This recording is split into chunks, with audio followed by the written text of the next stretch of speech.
Bismillahirrahmanirrahim. Assalamualaikum warahmatullahi wabarakatuh.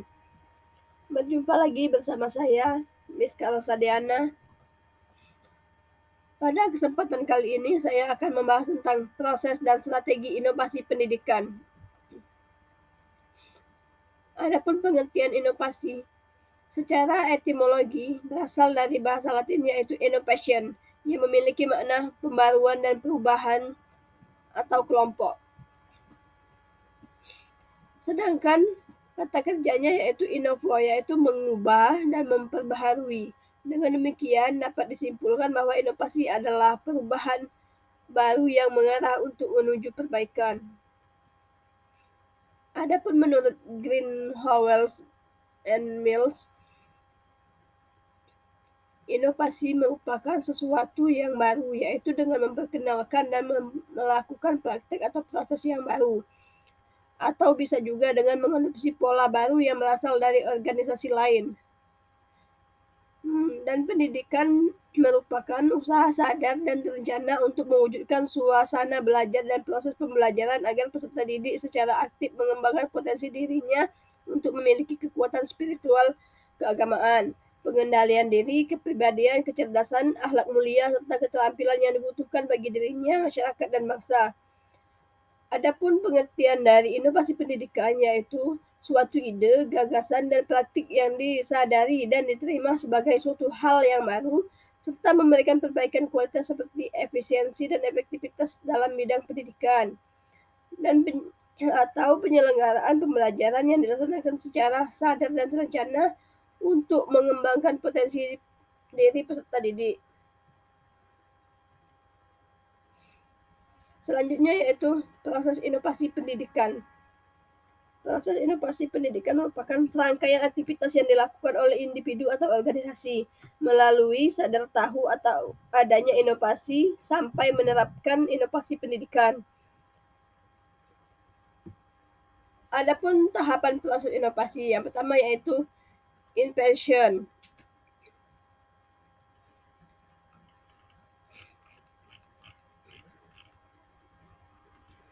di mana invention ini merupakan penemuan-penemuan tentang sesuatu hal yang baru, biasanya merupakan adaptasi dari hal yang telah ada. Akan tetapi pembaharuan yang terjadi dalam pendidikan terkadang menggambarkan suatu hasil yang sangat berbeda dengan yang terjadi sebelumnya. Yang kedua yaitu development atau pengembangan, di mana dalam proses ini pembaharuan harus mengalami suatu pengembangan sebelum ia masuk ke dalam dimensi skala besar. Yang ketiga, diffusion atau penyebaran, di mana dalam proses ini suatu persebaran ide baru dari sumber invention-nya kepada pemakai atau penyerap yang terakhir. Dan yang keempat yaitu adoption atau penyerapan, di mana proses pembaharuan dan difusi dalam butir-butir berikut yaitu penerimaan melebihi waktu biasanya dari beberapa item yang spesifik, ide atau praktik kebiasaan yang dapat mengadopsi lainnya berkaitan saluran komunikasi yang spesifik terhadap struktura sosial dan terhadap sistem nilai atau kultur tertentu.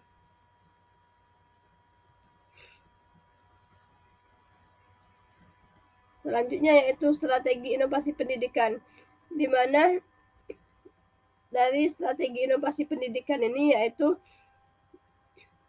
memiliki 5 strategi. Yang pertama yaitu identifikasi masalah dan kebutuhan, di mana identifikasi masalah dan kebutuhan ini merupakan proses pertama dalam inovasi pendidikan, yaitu dengan mengidentifikasi masalah dan kebutuhan yang perlu dipecahkan dalam lingkungan pendidikan. Hal ini dapat dilakukan melalui observasi, wawancara, survei, atau analisis data untuk memahami masalah dan kebutuhan pendidikan yang dihadapi. Yang kedua yaitu pengembangan ide dan konsep inovasi, di mana Dalam mengembangkan ide dan konsep inovasi yang dapat mengatasi masalah dan memenuhi kebutuhan pendidikan tersebut, hal ini dapat dilakukan melalui diskusi, brainstorming, atau kerja kelompok untuk menghasilkan ide-ide baru. Yang ketiga, pengujian dan evaluasi. Setelah ide dan konsep inovasi terbentuk, maka selanjutnya yaitu pengujian dan evaluasi untuk mengukur efektivitas dan keberhasilan inovasi. Hal ini dapat dilakukan melalui uji coba dari lingkungan kecil atau simulasi untuk menguji kelayakan dan efektivitas inovasi tersebut sebelum diimplementasikan secara lebih luas. Yang keempat yaitu implementasi inovasi. Setelah inovasi diuji dan dievaluasi, tahap selanjutnya yaitu implementasi inovasi pada skala yang lebih besar. Hal ini melibatkan perencanaan, persiapan, dan pelaksanaan inovasi dalam lingkungan pendidikan yang lebih luas. Yang kelima, monitoring dan evaluasi. Setelah inovasi diimplementasikan, penting untuk terus melakukan monitoring dan evaluasi untuk memastikan bahwa inovasi tersebut bekerja dengan baik dan mencapai tujuan yang diinginkan. Hal ini melibatkan pengumpulan data dan analisis untuk memastikan bahwa inovasi berjalan dengan baik dan memberikan dampak yang positif.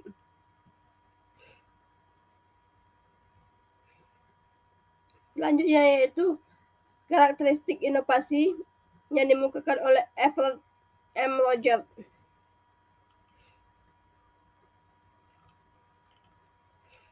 Yang mana ada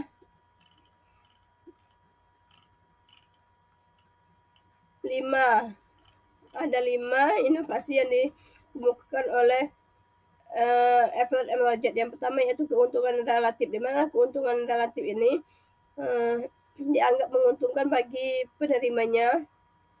Tingkat keuntungan atau kemanfaatan suatu inovasi dapat diukur berdasarkan nilai ekonominya, atau mungkin dari faktor status sosial, kesenangan, kepuasan, atau karena mempunyai komponen yang sangat penting. Makin menguntungkan bagi penerima, maka makin cepat tersebarnya inovasi. Yang kedua yaitu compatible atau compatibility, di mana tingkat kesesuaian inovasi dengan nilai pengalaman lalu dan kebutuhan dari penerima. Inovasi yang tidak sesuai dengan nilai atau norma yang diyakini oleh penerima tidak akan diterima secara cepat yang sesuai dengan norma yang ada.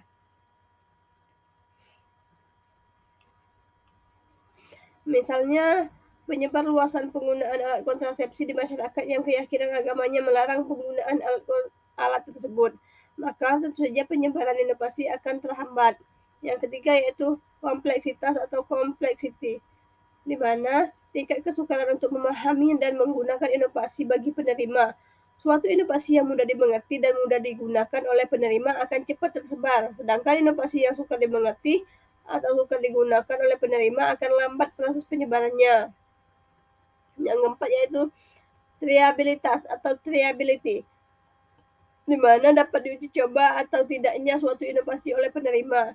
Suatu inovasi yang penting dicoba dan cepat diterima oleh masyarakat daripada inovasi yang tidak dapat diuji coba terlebih dahulu. Misalnya media pembelajaran menggunakan LCD. Inovasi ini penyebarannya cepat diterima oleh masyarakat atau lembaga pendidikan karena bisa dicoba lebih dahulu dan bisa dirasakan manfaatnya. Yang kelima, dapat diamati atau observability, di mana mudah tidaknya diamati suatu hasil inovasi. Suatu inovasi yang hasilnya mudah diamati akan makin cepat diterima oleh masyarakat. Dan sebaliknya, inovasi yang suka diamati hasilnya maka akan lama diterima oleh masyarakat. Misalnya, metode pembelajaran menggunakan IT. Dalam hal ini sulit diterapkan pada masyarakat pedesaan yang tidak memahami manfaat dan dari metode tersebut karena tidak bisa melihat hasilnya yang nyata dan pengetahuan tersebut. Selanjutnya, ada 16 atribut inovasi yang mempengaruhi cepat lambatnya inovasi menurut Zalman,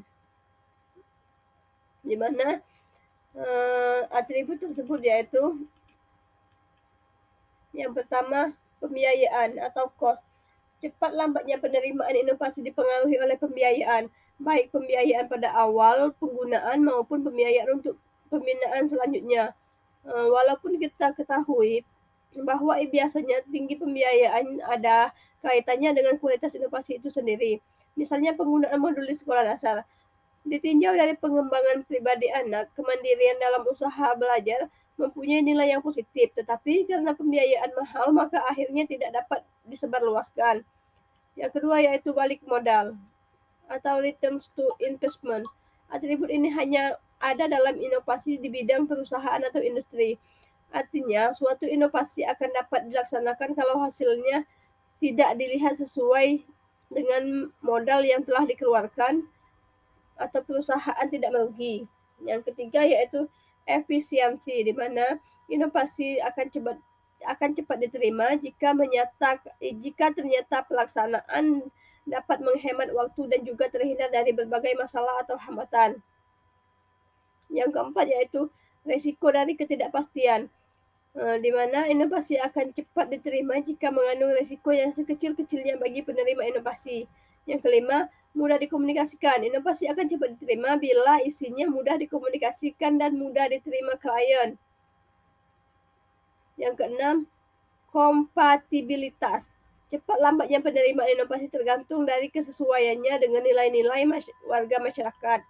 Yang ketujuh, kompleksitas. Inovasi yang dapat mudah digunakan oleh penerima akan cepat tersebar dengan cepat. Yang kedelapan, status ilmiah. Suatu inovasi yang mudah dimengerti dan mudah digunakan oleh penerima akan cepat tersebar, sedangkan inovasi yang sukar dimengerti atau sukar digunakan oleh penerima akan lambat proses penyebarannya. Yang kesembilan, kadar keaslian. Warga masyarakat dapat cepat menerima inovasi apabila dirasakan hal yang baru bagi mereka. Yang ke-10, dapat dilihat kemanfaatannya, di mana suatu inovasi yang hasilnya mudah diamati akan makin cepat diterima oleh masyarakat, dan sebaliknya inovasi yang suka diamati hasilnya maka lama diterima oleh masyarakat. Yang 11, dapat dilihat batas sebelumnya suatu inovasi akan makin cepat diterima oleh masyarakat apabila dapat dilihat batas sebelumnya. 12, keterlibatan sasaran perubahan. Inovasi dapat mudah diterima apabila warga masyarakat diikut sertakan dalam setiap proses yang dijalani. Hubungan interpersonal. Maka jika hubungan interpersonal baik dapat mempengaruhi temannya untuk menerima inovasi. Dengan hubungan yang baik, maka orang yang menentang akan menjadi bersikap lunak, seorang simpati akan menjadi tertarik, dan orang yang tertarik akan menerima inovasi. 14 yaitu kepentingan umum atau pribadi, di mana inovasi yang bermanfaat untuk kepentingan umum akan lebih cepat diterima daripada inovasi yang ditujukan pada kepentingan sekelompok orang saja. Yang ke-15, penyuluh inovasi untuk melancarkan hubungan dalam usaha mengenalkan suatu inovasi kepada organisasi sampai organisasi mau menerima inovasi. Diperlukan sejumlah orang yang diangkat menjadi penyuluh inovasi, misalnya untuk melaksanakan program KB, maka diperlukan orang-orang yang bertugas mendatangi warga masyarakat untuk menjelaskan perlunya melaksanakan program KB. Tersedianya penyuluh inovasi akan mempengaruhi kecepatan penerimaan inovasi. Yang terakhir, 16 yaitu anggota penyuluh inovasi, orang-orang yang cakap dalam menyampaikan inovasi.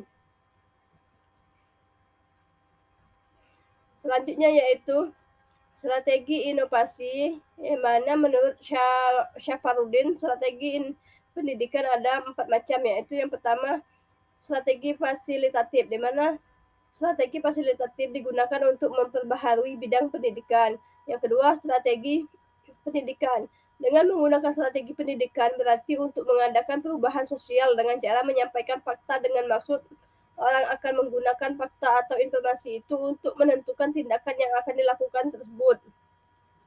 Yang ketiga yaitu strategi bujukan, di mana program perubahan sosial dengan menggunakan strategi bujukan. Artinya untuk mencapai tujuan perubahan sosial dengan cara membujuk atau merayu agar sasaran perubahan guru mau mengikuti perubahan sosial yang direncanakan. Yang terakhir yaitu strategi paksaan, Pelaksanaan program sosial dengan menggunakan strategi paksaan, artinya dengan cara memaksa guru atau sasaran pembaharuan untuk mencapai tujuan perubahan. Pada kesempatan ini, sekian yang bisa saya bahas dalam proses dan strategi inovasi pendidikan. Semoga selalu bermanfaat bagi kita semua. Wassalamualaikum warahmatullahi wabarakatuh.